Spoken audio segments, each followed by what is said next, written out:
आशा की किरण किसी इंसान को सोने नहीं देती, हंसते हुए इंसान को कभी रोने नहीं देती। वैसे तो चलती है बहुत ही आंधियां और तूफान, मगर अड़ी और खड़े हुए पहाड़ को कभी खोने नहीं देती। साथियों, देवराज की आवाज में आज आपका स्वागत है। आज हम नजरें उठाते हैं चारों ओर, तो हमें हरियाली ही हरियाली नजर आती है। लेकिन हमें अतीत के उस भयंकर अकाल को भूलना नहीं है जिसे छपना काल कहा जाता था। वैसे तो हमारे बड़े बुजुर्गों ने हमें अवश्य बताया है कि 56 का काल बहुत ही भयंकर और कठिन था, लेकिन आज हम उस छपनिया काल के बारे में कुछ विशद वर्णन करेंगे। सन 1899 से 1900 तक बहुत ही भयंकर राजस्थान में अकाल पड़ा था, किंतु उस समय विक्रम संवत 1956 चल रहा था, इसलिए उस अकाल को छपनिया काल कहा जाता है। चारों तरफ लाशों के ढेर, पेड़ पौधे सूखे कंकाल की तरफ, चील और कौवे चारों तरफ आसमान में मंडरा रहे थे। वैसे तो राजस्थान और अकाल का चोली और दामन का साथ है, फिर भी इन थपेड़ों को सहते सहते राजस्थान के लोग बहुत ही मजबूत और सहनशील हो चुके हैं। तो इसी अकाल में किस तरह से हृदय को झकझोरने वाली एक कथा, वाकया, हकीकत सामने आई, उसको मैं आज आपके सामने रख रहा हूं कि किस तरह से आशा की किरण दिल में जगती है तो उसे कभी तोड़ना नहीं चाहिए। उस छपनिया काल में लोग एक एक रोटी के लिए मोहताज थे, पानी के एक लोटे के लिए पता नहीं क्या कुछ न्यौछावर कर रहे थे।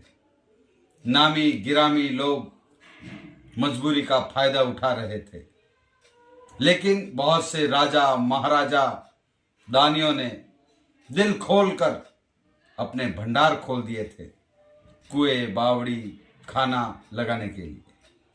फिर भी प्रकृति की मार इतनी भयावह थी कि लोग सहन नहीं कर पाए। यहां तक कि पेड़ों की चाल, खेजड़ी के खोखे खा खा कर अपना पेट भर रहे थे। स्थिति ऐसी आ गई कि लोग अपने परिवार के सदस्यों को छोड़ छोड़ करके दूसरे गांव की तरफ पलायन कर रहे थे। और उसी पलायन में एक हृदय विदारक कथा यह है कि एक माता पिता के 4 पुत्र थे, छोटे छोटे, कोई 2 साल का, कोई 4 साल का, कोई 6 साल का। जब अकाल इस तरह से चारों तरफ फैल गया कि खाने को तो क्या, एक घूंट पानी भी नहीं बचा था पीने के लिए। और सब गांव के लोग उस गांव को छोड़ करके जा रहे थे। कोई अपने माता पिता को छोड़ के जा रहा था, कोई अपने बच्चों को छोड़ के जा रहा था। गाड़ियां जा रही थी, जो कुछ भी हाथ लगा वो हाथ में लेके अपने गांव को छोड़ के जा रहे थे। तो एक दंपति जिनके 4 बच्चे थे, उन्होंने भी यह निर्णय किया कि हम खुद तो मर ही रहे हैं, हमारे बच्चों को कहाँ ले जाएंगे।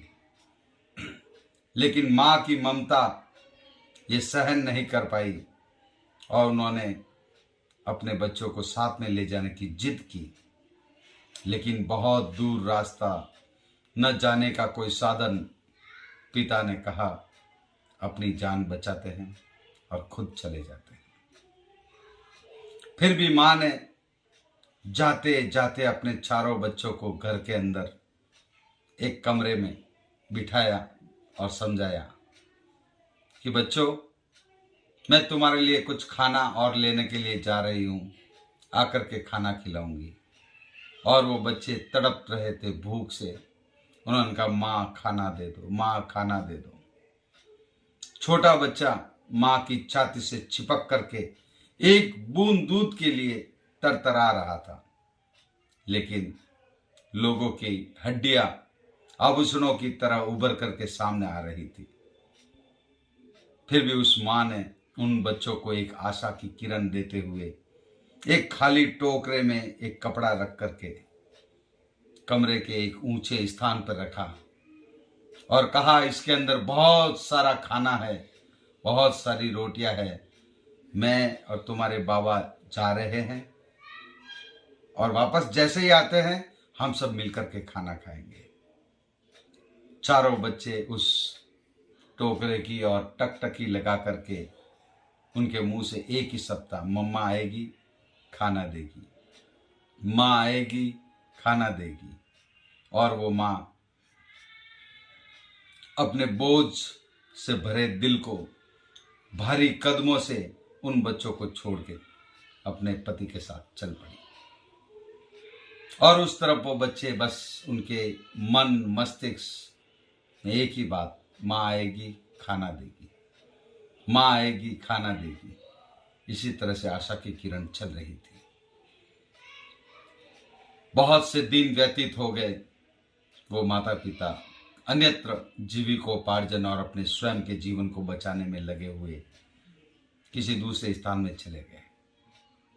प्रकृति ने वापस रुख मोड़ा, थोड़ी बहुत बारिश हुई और फिर वो वापस अपने गांव की ओर आने की इच्छा करते हुए आए। जैसे ही वो दंपति आए, गांव के और कुछ लोग आए, उन्होंने देखा चारों तरफ सन्नाटा था, पूरा गांव सूना पड़ा हुआ था। वो मां रोते हुए अपने कदमों को अपने खेतों की ओर, अपने घर की ओर कहा, मेरे बच्चे तो अवश्य मर गए होंगे, कुछ न कुछ उनका अवशेष ही सही मैं देखूंगी। और दबे पांव घर के पास गई और जैसे ही घर का दरवाजा खोलने की कोशिश की, अंदर से दबी दबी आवाज आ रही थी, माँ आएगी खाना देगी, माँ आएगी खाना देगी। तभी माँ की आंखें फटी की फटी रह गई, उसका कलेजा मुंह को आ गया और उसने झट से दरवाजा खोला तो देखा वो चारों बच्चे आज भी उस टोकरे की ओर देख रहे थे और कहा, माँ आएगी खाना देगी। पता नहीं कितने दिन व्यतीत हो गए थे, लेकिन सिर्फ इसी आस में वो चारों बच्चे जी रहे थे कि माँ आएगी और खाना देगी। तो इंसान एक छोटी सी आस के सहारे भी, आशा की किरण के सहारे भी अपना जीवन व्यतीत कर सकता है। और उस माँ ने चारों बच्चों को अपने कलेजे से लगाया। कुछ मानने को तो यह अविश्वसनीय है, किंतु आज भी हर इंसान किसी न किसी आशा के सहारे जी रहा है। तो इस छपनिया काल को हमें नहीं भूलना चाहिए। इसी के साथ हमें ये भी याद रखना चाहिए कि किसी भी व्यक्ति को हमें आशा झूठी नहीं देनी चाहिए, क्योंकि वह इंसान उसी आशा की किरण के सहारे अपना जीवन जीता है। साथियों नमस्कार, आज इस कहानी में इतना ही। अगर ये कहानी अच्छी लगी हो, अगर ये हकीकत, इस वास्तविकता ने आपके भी दिल को झकझोरा हो, तो इस कहानी को अन्य ग्रुपों में अवश्य शेयर कीजिए। मेरे इस चैनल को सब्सक्राइब कीजिए, लाइक कीजिए, कमेंट कीजिए। धन्यवाद।